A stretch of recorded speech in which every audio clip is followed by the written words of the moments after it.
Deu tempo aqui da gente na comunicação aqui no Instagram, mas a gente está voltando com o Bregas para todo mundo voltar também. O Bregas já está aqui. Vamos dar continuidade. Aí. Oi, voltamos, amigo. É. Aí eu acho até que você poderia, com o seu conhecimento, poderia preencher as minhas deficiências históricas, né? Nesse ponto que eu acho que você pode acrescentar, porque eu tenho uma leitura, eu tenho uma narrativa, né, sobre Sim, esse percurso, não é? Até esse momento. Mas, obviamente, há informações e dados históricos e científicos que são muito significativos. Acho que você sim, poderia fazer um, uns encaixes aí. E, sim. até me corrigir naquilo que você acha que eu deva ser corrigido. Imagina, eu acho interessante que você chegou até a parte de Constantino. Quando a gente olha para a história, eu acho um ponto interessante perceber, principalmente as disputas de poderes que ocorrem. Ah, só antes, claro, da gente começar, agradecer a todos que estão aqui nos acompanhando. Né? Nossa, A gente tá embalado aqui no nosso que, bate-papo. que paciência Né? que esse pessoal tem, viu? Pessoal, obrigado por estar nos acompanhando. Fernando Macedo, beijão para você.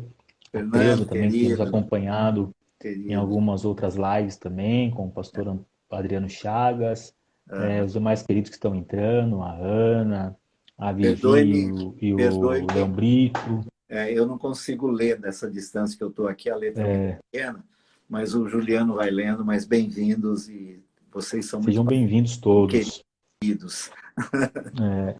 O Brega, eu acho interessante perceber essa guinada da disputa do poder entre a igreja primitiva. A gente fala igreja primitiva, já não é mais tão primitiva ali, já no século IV, Sim. mas é quando a institucionalização da igreja, a primeira mãe de Constantino se converte, né? E ela que é uma das responsáveis por correr atrás da legitimação da igreja, os Sim. despojos, né? Aqui a gente chama da iconoclastia, né? Os ícones da igreja, o pedaço da cruz, o prego da cruz, o pedaço da coroa de Jesus. Então, esse lance que começa ainda, Ela faz uma talvez eu viagem acho, para o Oriente Médio, né?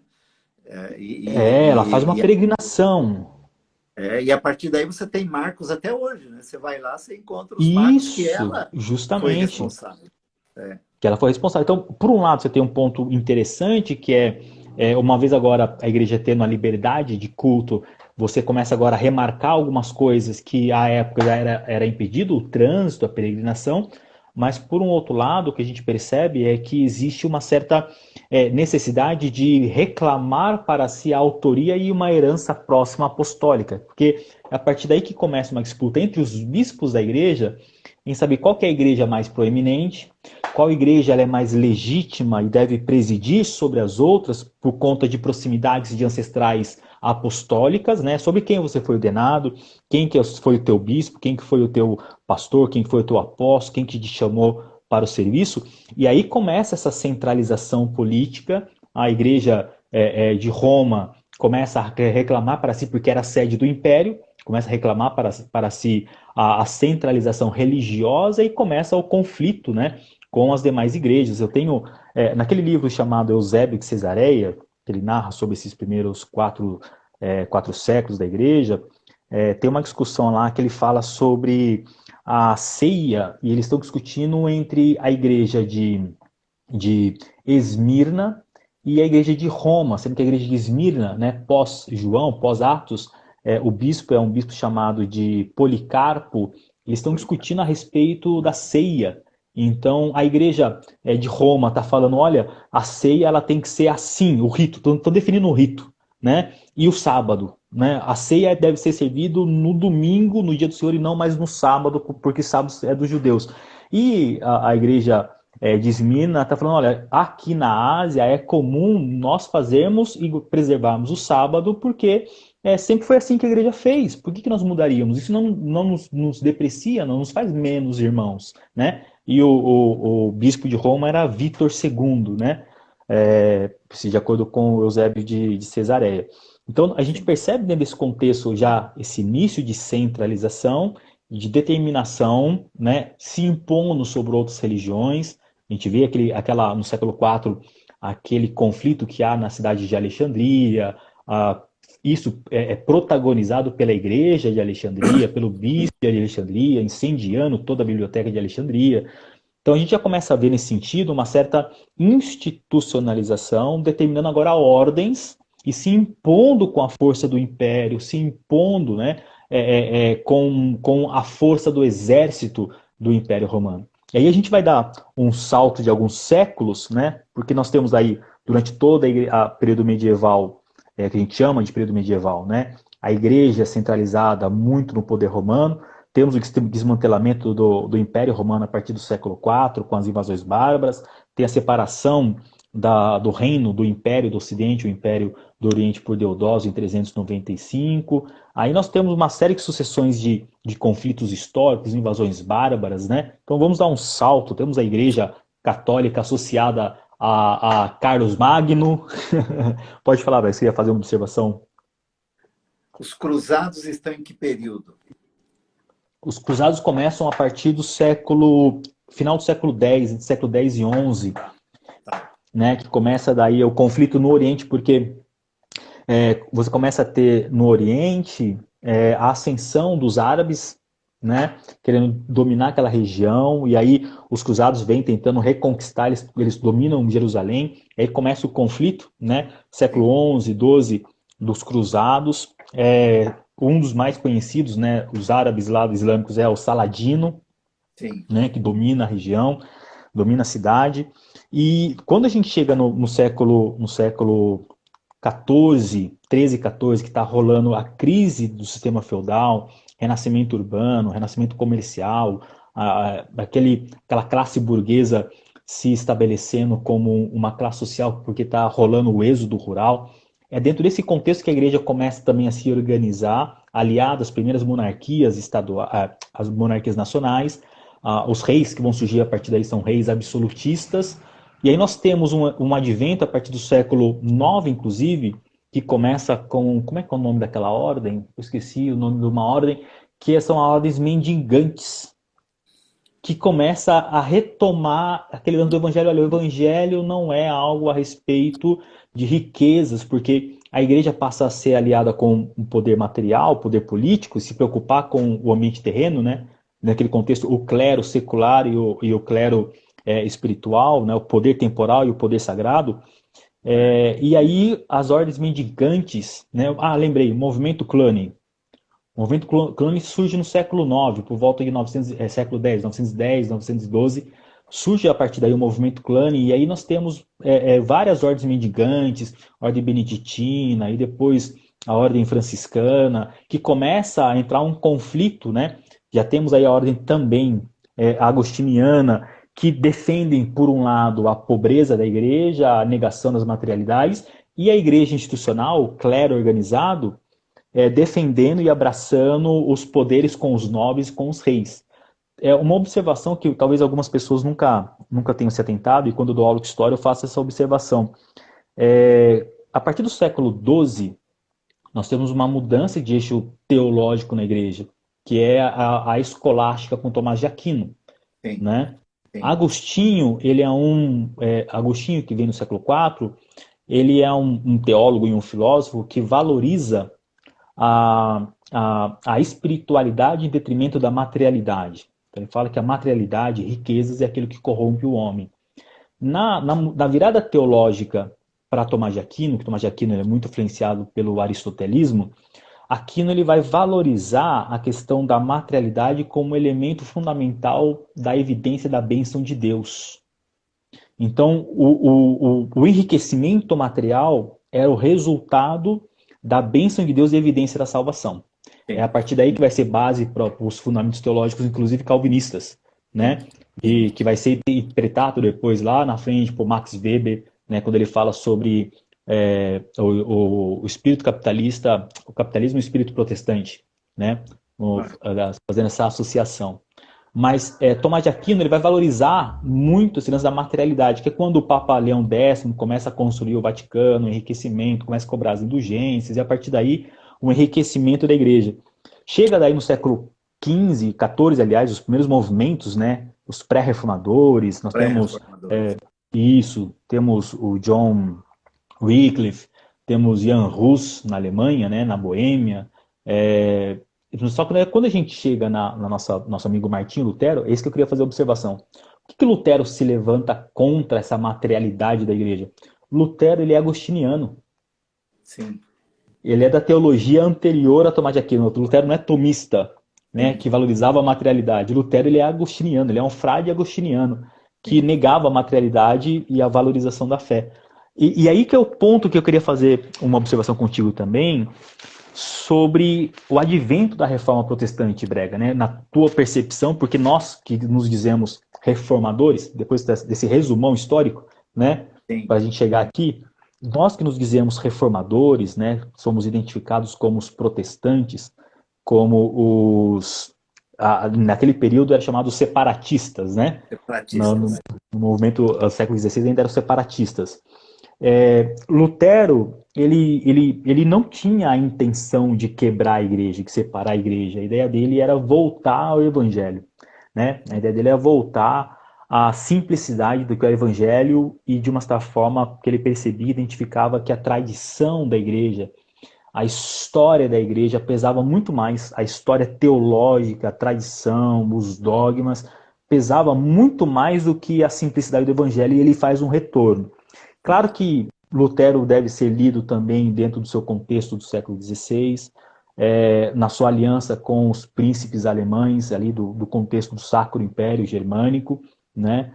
Então não tem como você ler Lutero dissociado da proteção que ele tinha dos príncipes germânicos. Tinha uma cobertura, como diz assim, necessária para fazer o que ele fez, né? Para fazer o que ele fez. Tanto que alguns posicionamentos que ele tomou, alguns até autoritário, que colocam em xeque a credibilidade dele, né? Porque muitos camponeses que, fomentados, né, incendiados pela pregação dele, se revoltaram contra os nobres, foram mortos sob a autorização de Lutero, né? Lutero falou, olha, que esses cães morram, né?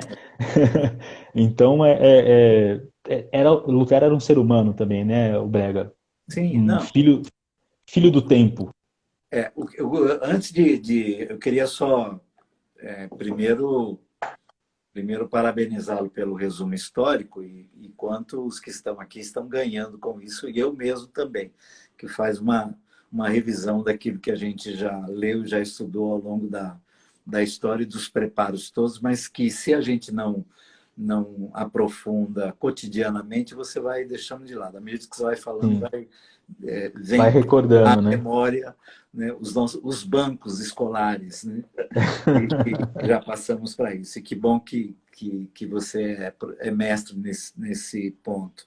Mas o que eu queria chamar a atenção é quando você lembrou as ordens dos maltrapilhos. Sim, as ordens mendicantes. Então, aí que na minha narrativa menos intelectual, né, menos histórica no sentido teológico e categorizando os períodos, enfim, sempre que li e desde que fui de alguma forma mergulhar para entender o roteiro da igreja, o que você vai sempre encontrar, vamos dizer assim, são os anônimos do capítulo 11 de Hebreus. Você vai encontrá-los pelo caminho. Não houve um momento nessa narrativa que você fez, pontuando historicamente com nomes desde Helena, né, a mãe de Constantino, e aqueles que vieram, como diz, né, dando seus carimbos, né? Sim. Político-religioso, né? Político-religioso, que envolvia a questão social e econômica, né, que implicava, obviamente, nas classes, no poder, na dominação, nos projetos de poderes, enfim, que não era só de um, né? Não era só do imperador o projeto de poder. Ali todo mundo Não. muito Da parecido, né? classe, a Muito classe da parecido com o tempo que a nobreza, gente conhece bem, né? é, Todo mundo com o todos eles seu queriam beber na fonte do poder. todo mundo com o seu com o seu envelopinho no bolso, né? Do tipo assim, em que momento eu vou colocar na mesa? É, Em que momento que eu literalmente. vou colocar na mesa, não é? Só que a par destes tem uma igreja, sempre teve, né? Sempre teve uma igreja, sempre teve o que nós entendemos como corpo de Cristo na Terra, não é? Sempre teve. E essa igreja, ela vai ganhando reconhecimento a partir dessas ordens de maltrapilhos, né? Que em muitos eram filhos de nobres, né? Ou de Sim, famílias nobres, né? Que se indispunham, né? Como Francisco, por exemplo, que vive um processo de conversão, né? Em meio marcante, né? É linda a história dele, né? em meio a esse ambiente, né? E vão criando essas ordens, né? Que você, quando viaja pela Europa, há roteiros muito interessantes, né? De mosteiros, né? E monastérios, enfim, que foram lugares onde se abrigou, né? Muitos desses, onde eles lidavam na simplicidade da terra, para o pão de cada dia, para servir os pobres, enfim, Sim. até aquele momento que eles se rebelam com o status quo, vão para os desertos, né? Vão criar suas tendas, né? E essa igreja, né? Ela está viva, ela está viva, ela está viva. E aí, de novo, eu insisto, né? Sempre foi a melhor igreja, né? Sim.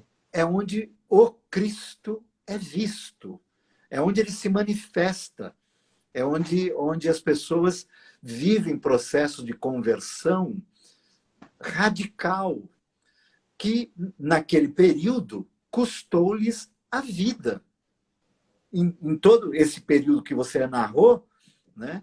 Em paralelo, você tem gente que, por causa da fé, por causa da cruz, né? Morre, dá a Sim. sua vida, vai entregando a sua vida, não é?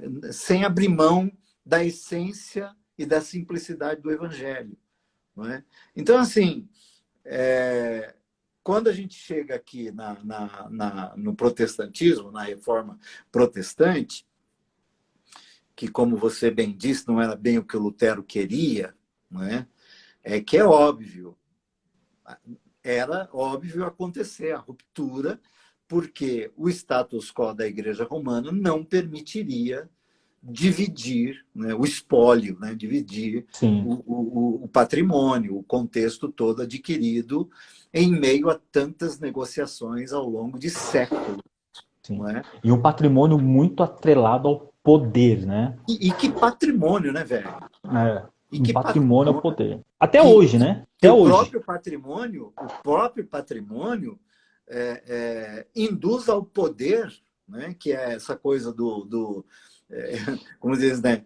Do templo como a torre num morro, né? Do tipo, Sim, para dizer sim. quem manda, não É, é? E é. as principais Na proprietárias, colina do no topo da colina, né? no topo da colina, e com as principais propriedades no seu entorno, que eram as melhores terras, né?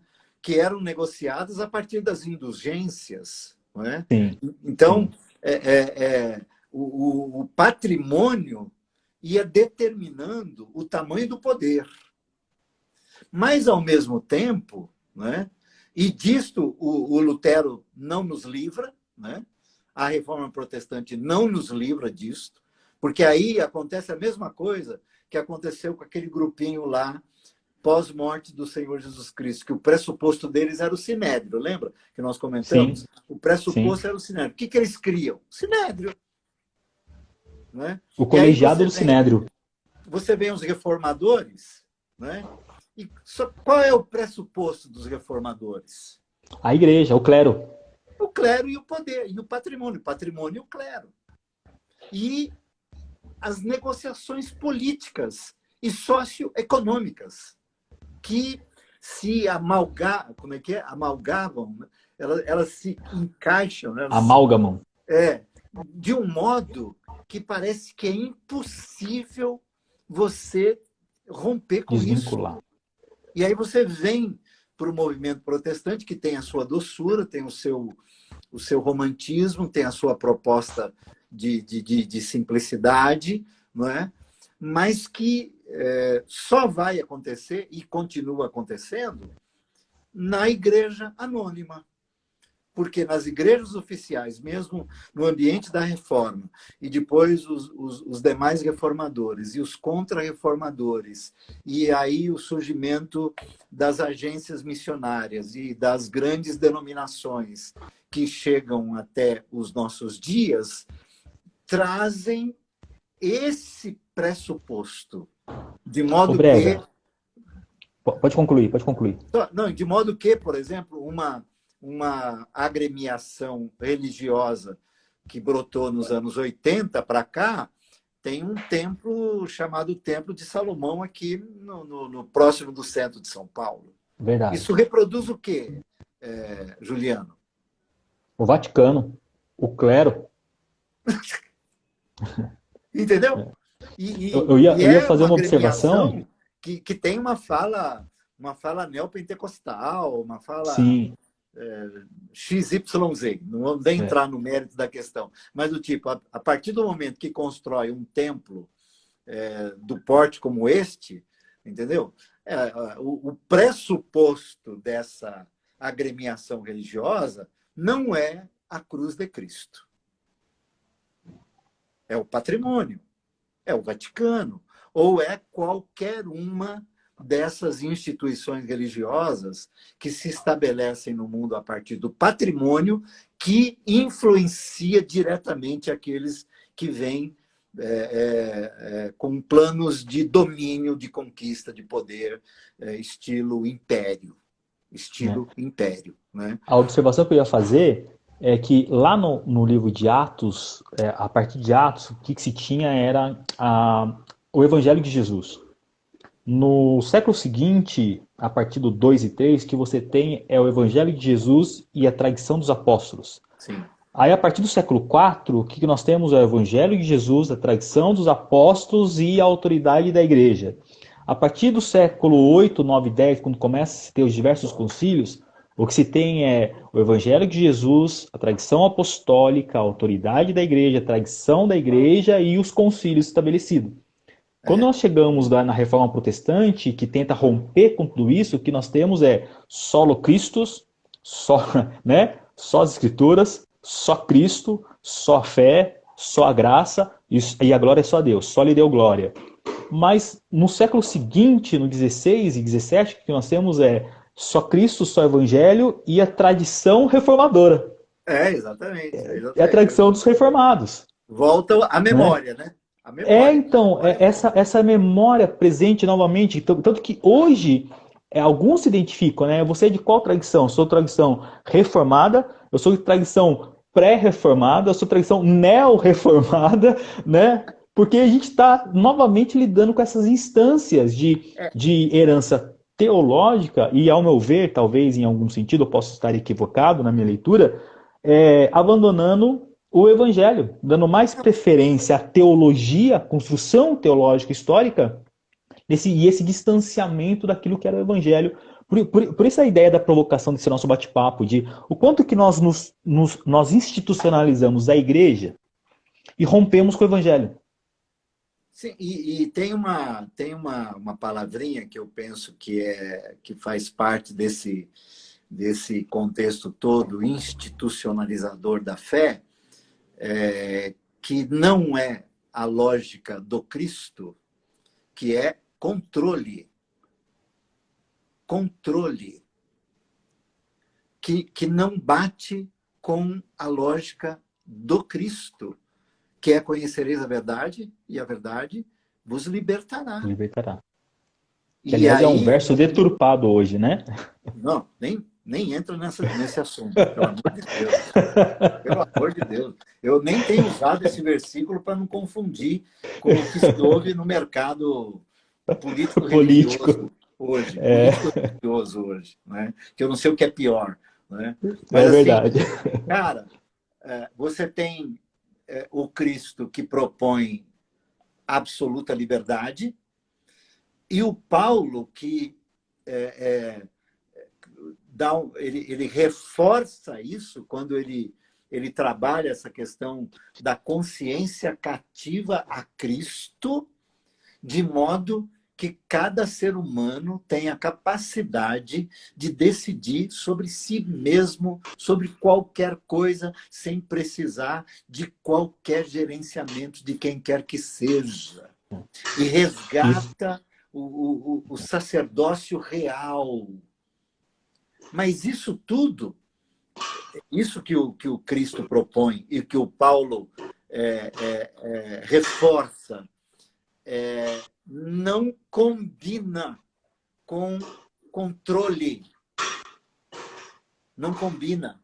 Então, mesmo quando a reforma faz a proposta, né, só Cristo, só a palavra e Só a fé, só a só a graça. fé, só a graça, acontece que os oriundos de lá, obviamente, né, oriundos, né, do movimento católico romano, eles vêm, eles têm, como nos movimentos mais novos, né, movimento Caminho da Graça, a gente enfrenta, né, esse problema, que é assim, as pessoas que vêm para o movimento, e lá no movimento que ele participou, que ele se converteu, ele tinha chegado ao presbitério.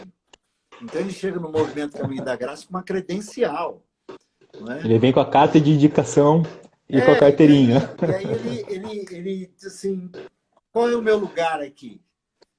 Aí eu falei assim, qualquer um. Como qualquer um. Não tem...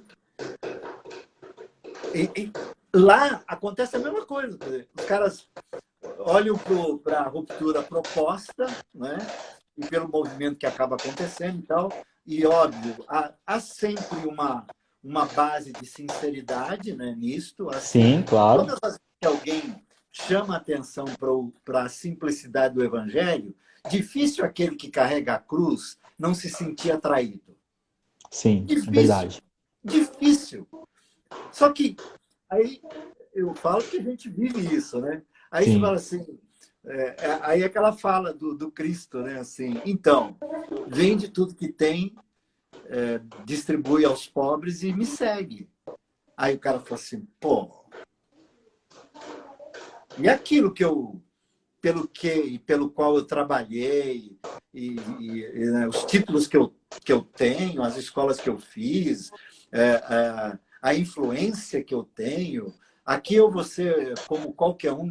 Aqui você vai ser como o empregado da cozinha, né? O cocheiro.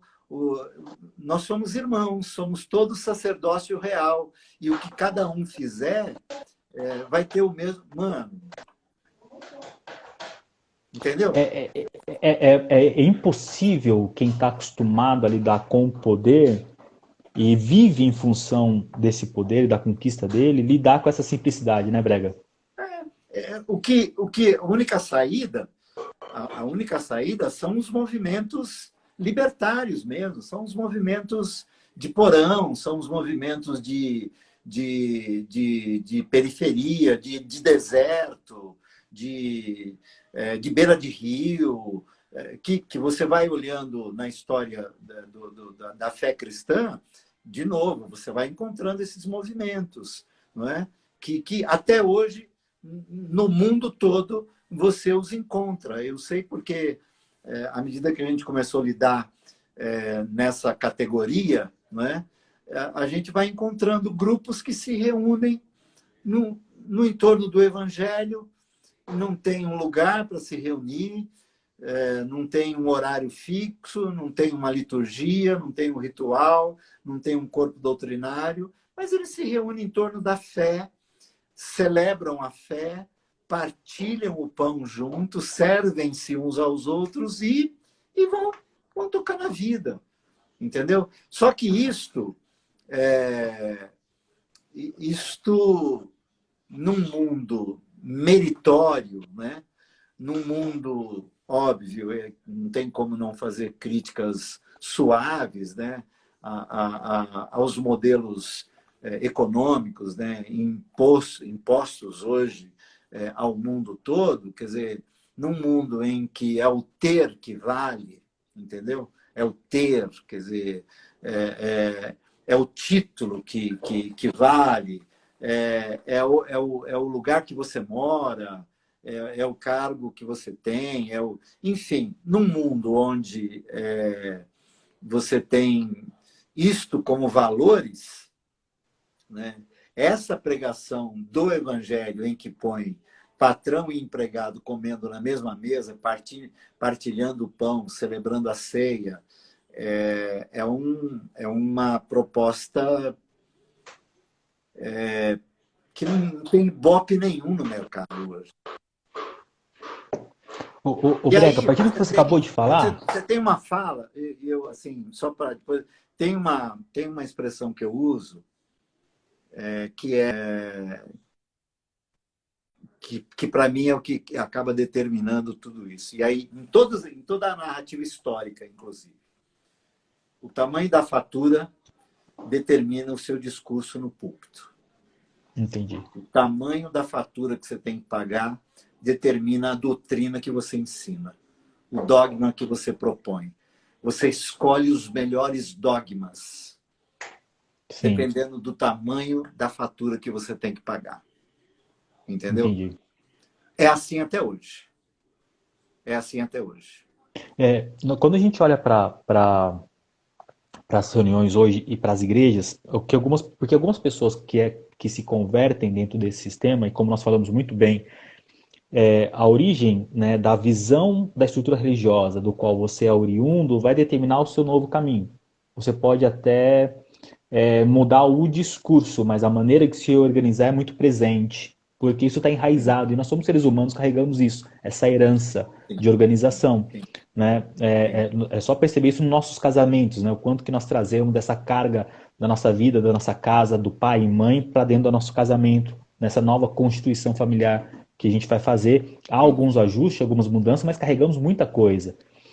Isso está presente também na organização da igreja, como nós falamos lá no primeiro século, porque a ideia de religião constituída ao longo de quase 1000 anos era o templo, né? E depois do retorno do cativeiro babilônico, quando há uma reconstrução por Zorobabel do templo, novamente, né, aquela instituição da classe sacerdotal, a hierarquização com os levitas e todos os seus postos de ofício, quando a igreja sai no primeiro século, ela também começa a construir essa hierarquia, né, entre os apóstolos, aqueles que servem à mesa, a oração, e aqueles que vão servir as viúvas, os órfãos com os diáconos. E aí nós vimos que começa-se uma construção de uma hierarquia institucionalizada e eclesiástica.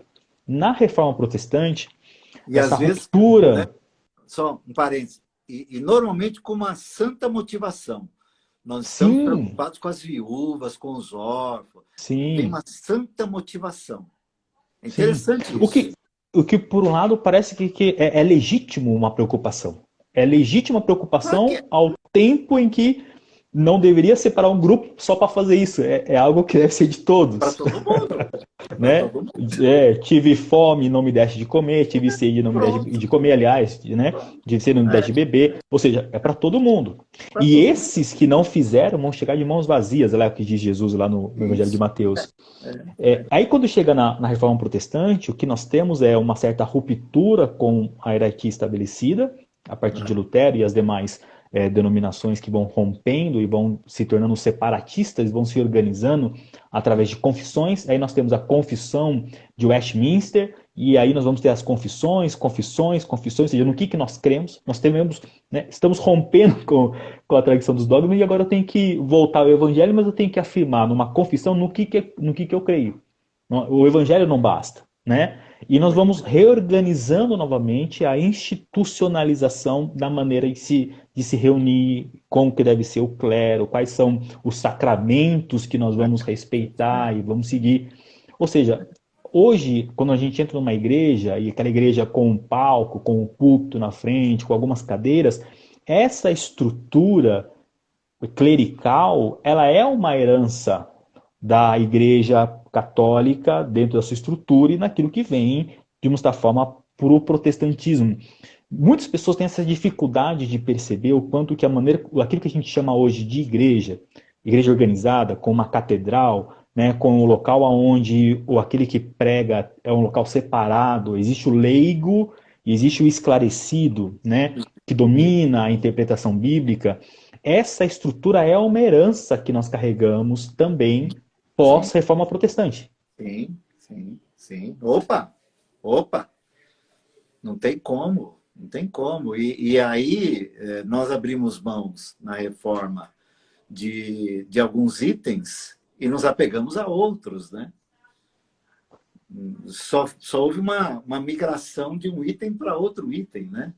Quer dizer, hoje há instituições religiosas no universo protestante que o púlpito é tão sacrossanto como o Santo dos Santos da sinagoga lá de Jerusalém.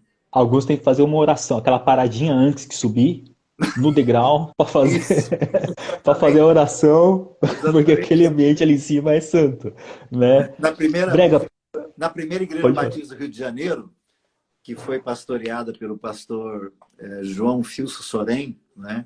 Tinha uma cartilha de como entrar no templo e sentar nos bancos. Ah, é? Tipo, você não podia sentar e pôr o braço assim, ó. Sabe aquela coisa de fazer assim? Sei. A Igreja Batista da Liberdade aqui em São Paulo, no púlpito você não pode sentar e cruzar as pernas. Você tem que ficar com as pernas paralelas. Você entendeu? Você entendeu? Olha, para você ver como que a gente vai institucionalizando aquilo que era para ser feito com liberdade. Né? Exatamente. Então, assim, você acha, Brega, para a gente caminhar para o final do nosso bate-papo, que é uma pena, né, ter que encerrar sempre, mas a igreja, quando a gente olha para a igreja hoje, essa igreja que a gente está vendo, né? Não é essa que nós conhecemos, que é esse movimento que nós falamos, que é a igreja verdadeira, né? Que você gosta sempre de fazer essa menção dessa igreja que tá ali com o maltrapilho, tá aí, tá presente. Essa igreja que a gente vê organizada, no qual se reconhece como igreja evangélica brasileira, no que tem muita gente boa, muita gente sincera, muita gente no erro e no engano, talvez por ignorância. Eu quero crer, eu falo isso sempre pro meu colega na comunidade onde eu congrego, o pastor Duda, que você conheceu, que eu quero acreditar que existe muito desejo de sinceridade, de verdade nesses locais, porque eu acredito que deve existir, ao mesmo tempo que eu estive na minha ignorância e anos em outras comunidades, e quando você vai ganhando esclarecimento, você vai percebendo algumas coisas e você vai assumindo algum tipo de postura, né? Então eu quero acreditar que existe muita sinceridade, muita verdade. Sim. Mas quando nós olhamos para essa realidade do que nós poderíamos chamar da experiência religiosa evangélica no Brasil hoje, essa herança da protestante, né? Eu lembro que de uma vez o Caio ele havia proposto, se não me falha a memória, acho que em 2007 ou 2008, ele escreveu uma carta que ele chamou de Os Decretos da Cruz, né? Que eu lembro que a época era a discussão a respeito se a Igreja do Brasil ela precisa de uma revolução ou se ela precisa de uma reforma novamente, né? Eu queria fazer essa pergunta para você. Olhando para a nossa realidade, a nossa experiência religiosa que nós temos, oriundo da reforma protestante, na tua perspectiva, será que nós precisaríamos de uma nova reforma ou nós precisaríamos de uma desconstrução para algo novo sair disso que a gente chama igreja evangélica no Brasil? Então, assim, olha, eu iria talvez na mesma direção que Caio foi, né? Não acho que seja para uma nova reforma. A Igreja Católica está aí, é um testemunho. A Igreja Protestante está aí, vai acabar. Cara, eu estou com 65 anos, eu tenho 50 anos, mais de 50 anos dentro do universo cristão evangélico, no âmbito das igrejas históricas, né? A igreja onde eu cresci, aqui na Zona Oeste de São Paulo, ela continua lá, o templo é venerado. Até hoje não se pode mexer nos bancos. Há uma cartilha que o pastor fundador, o pastor que construiu o templo, ele estabeleceu uma cartilha, 10 mandamentos do uso do templo. E os bancos não podem ser mexidos. O decálogo da igreja batista. Eu vivi isso. Ela está lá. Alguns familiares da Lau estão lá, defendendo isso. Entendeu? Então, assim, cara, não mexe nisso. Não vai valer a pena. Não é um bom combate. Não é um bom combate. Não é? Acho que a reforma protestante ela é um bom álibi para isso que eu estou dizendo, não é? Porque foi uma ótima tentativa, mas nós nos catolicizamos muito rápido. Muito rápido. Nós tiramos só os ícones, né? É, Tiramos os ícones. mas nos catolicizamos, né? Muito rápido. E aí vieram os movimentos neo, X, Y, Z, que misturou, então, ambientes do judaísmo com o cristianismo, e aí virou essa... E, olha, não acredito que isso possa ser mudado, Juliano. Não acredito. Então, eu sou pela desconstrução, mas não institucional, ou patrimonial, ou teológico, doutrinário, de pregar encíclicas nas portas dos templos evangélicos. Não, cara. Isso aí vai continuar, vai continuar. Eu sou por desconstruir em mim, como eu desconstruí. A desconstrução subjetiva, em pessoal. mim, em mim. No que eu creio hoje. No que eu creio hoje. Entendeu? Eu fui e Caio, a gente tem lidado nessa categoria e somos muitas vezes afrontados por conta disso, porque eu estou sem nenhuma Bíblia aqui, né? Você pega o livro, né? É que eu e a Lau, a gente está lendo lá na cozinha, estão lá os três. Aí você pega o livro, né? Aí eu digo, Caio, isso aqui é um livro. E o que tem aqui dentro? Tem escrituras sagradas. Mas e no que você crê? Eu creio na palavra de Deus, que é o que eu resumo assim, né? Que é quando eu pego o livro, eu abro as escrituras sagradas e eu leio o Salmo, como lemos hoje o Salmo 61, Salmo 62, e em algum momento aquilo salta para dentro de mim como palavra de Deus. Aí eu me dobro. Eu não me dobro ao livro, nem às escrituras sagradas. Eu me dobro à palavra viva, que tem um nome. Sim. Que se explica, que explica a Bíblia, que explica a Escritura Sagrada, que me explica. É que ela é a revelação, né? Exato. É ela que te revela o Cristo. Ela enfia na minha cara, né? É. E que bom, que bom. E eu amo esse livro. É o livro que eu mais leio na minha vida, não é? Mas eu fico com a palavra, que tem um nome. Jesus de Nazaré, que é em quem eu deposito total e absoluta confiança. Ponto. Eu creio em Jesus. E eu creio que Jesus é a chave hermenêutica para as Escrituras e para a vida. É a partir de Jesus que eu interpreto a vida, eu interpreto as Escrituras, ele se interpreta, me interpreta e interpreta a vida. De modo que quando eu penso no que eu entendo ser errado, no que eu estou vendo no Brasil hoje, eu vou por Cristo, e se eu considero alguns dos que estão no governo meus inimigos, Jesus diz assim, então amem vossos inimigos. Abençoe aquele que vos amaldiçoe. Orem por aqueles que vos perseguem. Esse é o Evangelho. Sim. Isto é o Evangelho. Entendeu? Então, é nisto que eu creio.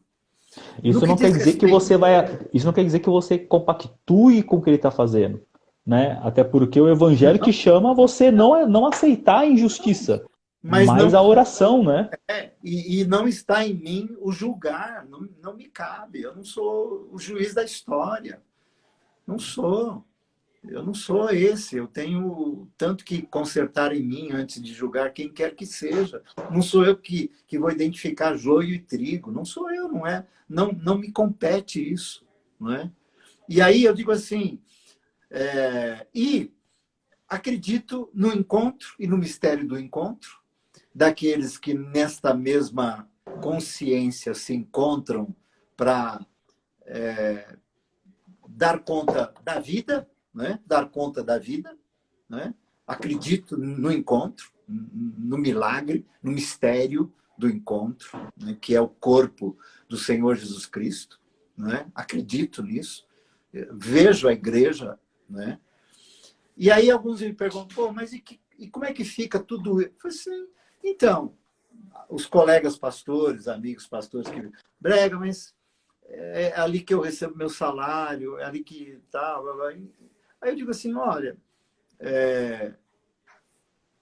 tente fazer deste ambiente o ambiente mais próximo do Evangelho que você puder fazer. É o máximo que você pode fazer. É transformar essa instituição no mais leve possível, né? Isso, tente fazer dessa agremiação, entendeu? Tente transformar o auditório em comunidade, tenta transformar o palco em ambiente de troca, de experiência. Enfim, vai tentando fazer dessa agremiação e desse patrimônio, e dessa liturgia, e desse calendário, e dessa agenda, né, algo o mais próximo possível do Evangelho que tem a ver com o cuidado com o outro. É o máximo que você vai conseguir fazer. É o máximo. Não é um bom combate tentar acabar com a Igreja Batista, acabar com a Igreja Presbiteriana, Mano, é um mau combate. É um mau combate.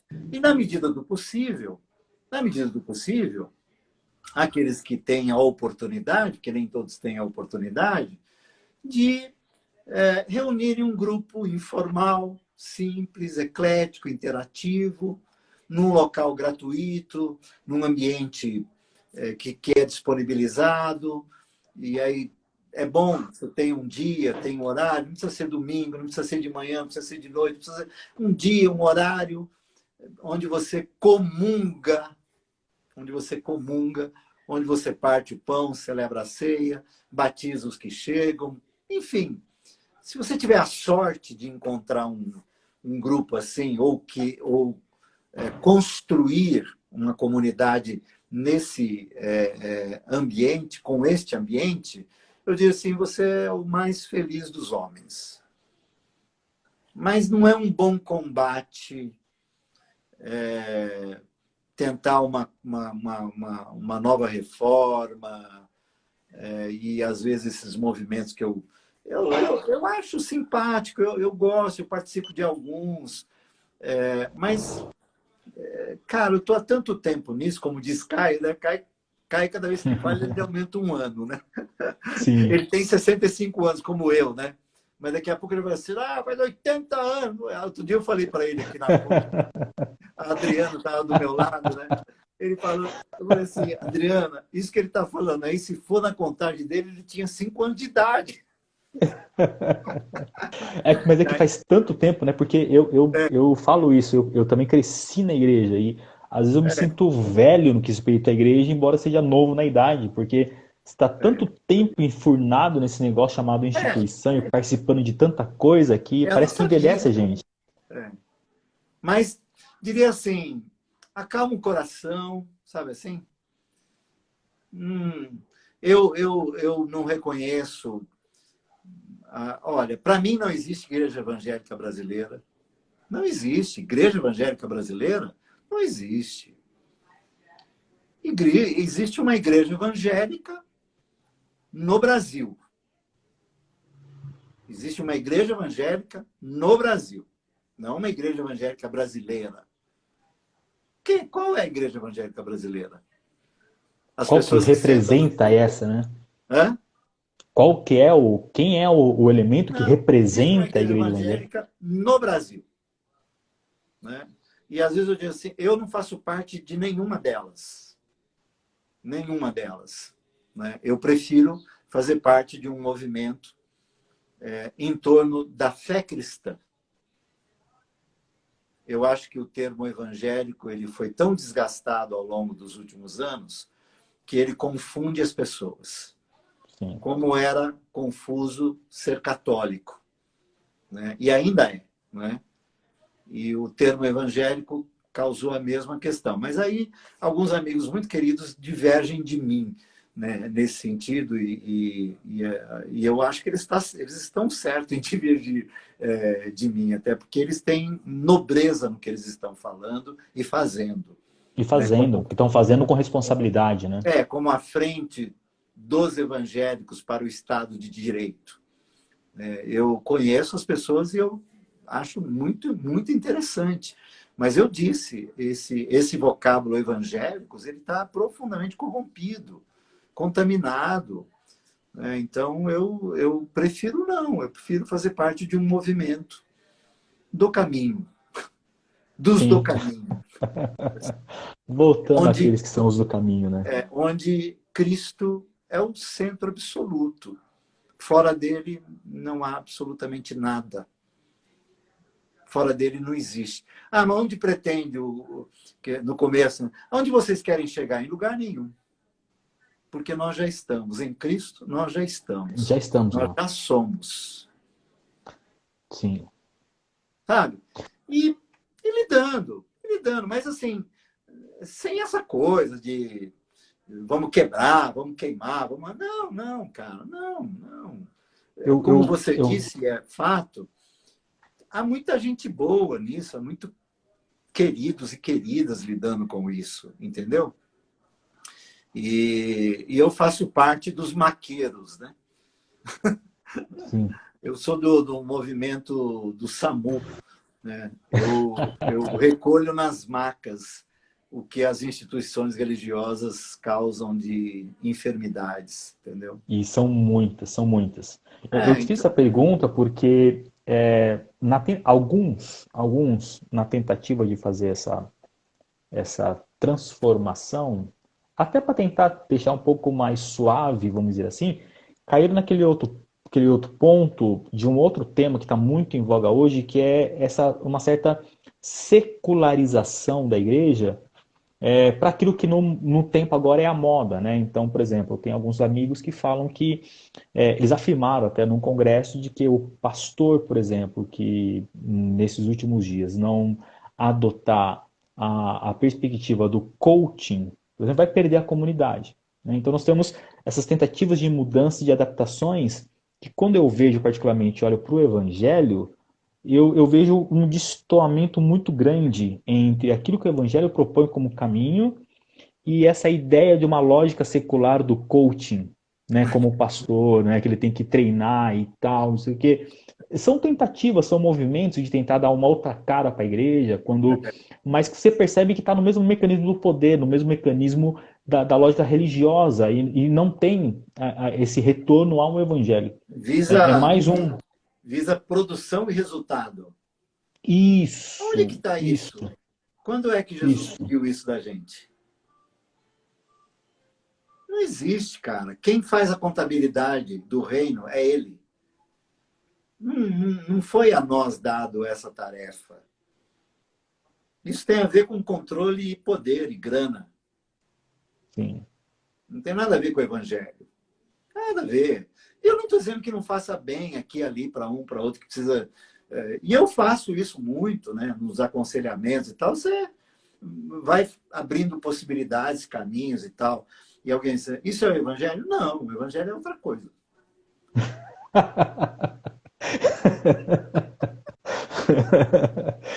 Aqui é uma conversa humana, mas o evangelho é outra O evangelho é coisa. pá, pá, pá. Entendeu? Esse é o evangelho, cara. Que papo é esse, velho? Que papo é esse? Não tem nada a ver. Então, assim, mas na boa, não estou brigando com ninguém. Não, eu só não aceito essas nomenclaturas comigo, né? Não adoto para mim, não faz parte, né, da nossa, eu diria assim, do nosso caminhar comunitário, esse tipo de conversa, né? A gente lida no dia a dia com o evangelho e as pessoas nos reunimos, confessamos nossos pecados, né? Nos arrependemos, tentamos mudar. No domingo que vem a gente faz a mesma coisa, né? Sim. Porque E no outro também. nós somos pecadores e a gente peca, né? E vamos criando nossos filhos, né? Meus filhos são livres, não estão nesse contexto religioso, temem ao Senhor, amam a Deus. Meu filho está criando o filho dele no temor do Senhor, no amor à família, no amor, entendeu? Amor, amor, sabe assim? E basta, para mim isso é suficiente. Eu não preciso de mais nada nesse sentido. Brega, Bora lá. obrigado pelo nosso bate-papo. Liberar você, você tem daqui a pouco já Daqui aquele a tempo pouco de tem oração. noite para a turma.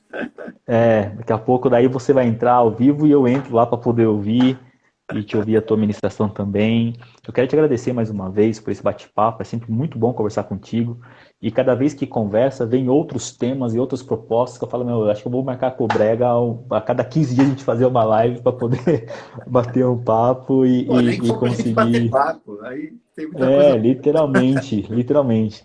Mas eu volto a entrar em contato contigo novamente para a gente poder Com certeza. marcar um outro bate-papo desse. Foi Estou muito à bom disposição aí. falar a respeito disso contigo. Acho que para aqueles que nos acompanharam e aqueles que virão a assistir também, né, esse vídeo vai ser de muito esclarecimento, vai ser também muito Uma honra abençoador. a gente, uma honra, que alegria. Muito bom. Quero agradecer a todos que participaram aqui. O Rael ele tinha feito uma pergunta falando a respeito se Paulo, né, aqui ó, Rael MQ, se Paulo é aquele que conseguiu discernir da melhor forma a graça, né, dentre os apóstolos ali, né? Ele fez essa pergunta, Brega, e aí, eu passar a bola para o Brega Eu disse responder. assim, ele discerniu bem a graça, não conseguiu vivê-la. Sim, é verdade. Ele Que ele teve escreve tanto, muito bem sobre a graça, mas ele não conseguiu vivê-la. ele teve Foi até tanto o problema em final num litígio interno que não dava conta. Acho que a graça era a utopia dele, né? O referencial que ele queria alcançar. Isso, E era exatamente. o mote de vida pelo qual ele vivia. Por isso que Exatamente. ele encerra lá o texto para Timóteo, né? Eu combati o bom combate, encerrei minha carreira, eu preservei minha fé e É, agora eu vou tomar posse daquilo que me está proposto. exatamente. Que ele não Exatamente. conseguiu ao longo do caminho. Tem gente Não, aqui não. falando para a gente fazer quinzenalmente o bate-papo do Brega. Olha, cada 15 dias vocês podiam fazer, hein? A gente vai ver. Vou conversar com o Brega e fazer essa O proposta para ele. A gente problema, conversa depois. nós temos o mesmo problema. Nós somos muito. Paulo era muito rígido consigo mesmo. E nós Sim, somos muito rígidos conosco mesmo. E a rigidez nos põe muito mais próxima da quebra, da sim, ruptura. A verdade. flexibilidade que nos mantém mais leves e lidando melhor, adaptando melhor, como ele mesmo diz. Aprendi É. a viver me adaptando a toda e qualquer circunstância. Embora ele tenha dito isso, ele era para consigo mesmo muito rígido. E a rigidez Vai, não